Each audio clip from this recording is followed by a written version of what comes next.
What if I told you the Kenyan government is about to crack down on the app you use every single day? This is Kenya News Update today. Coming up, you'll discover the shocking EU findings that have MPs demanding immediate action, the late-night content that's sparking national outrage, and what this means for millions of Kenyans scrolling right now. On Tuesday, February 17, 2026, a seismic shift happened in Parliament. A section of lawmakers renewed a fierce call to regulate TikTok. But here's the twist. This isn't just about politics. It's about your data, your kids' minds, and the soul of Kenya's digital future.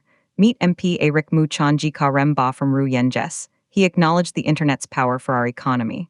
But then he dropped the bombshell. He warned that unregulated social media poses massive risks. His committee's recommendation: regulate platforms like TikTok and subject them to strict compliance reviews by state agencies.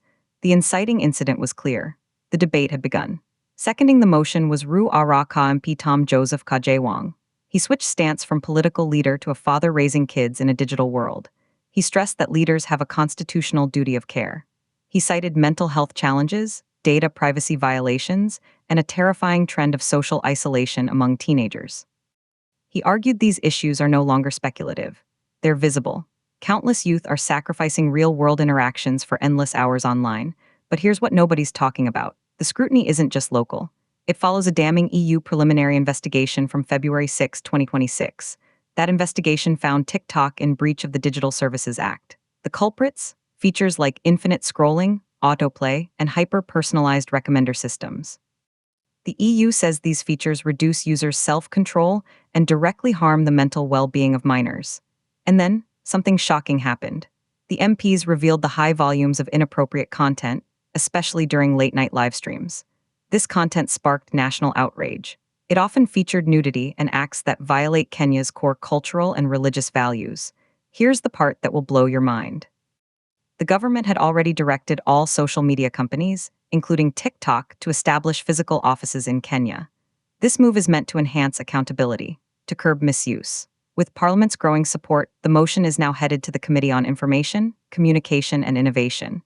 They will review proposals for a regulatory framework. Then, they'll submit recommendations for a final, fiery debate. The implications are huge. This is about protecting citizens, especially our youth, from potential harm.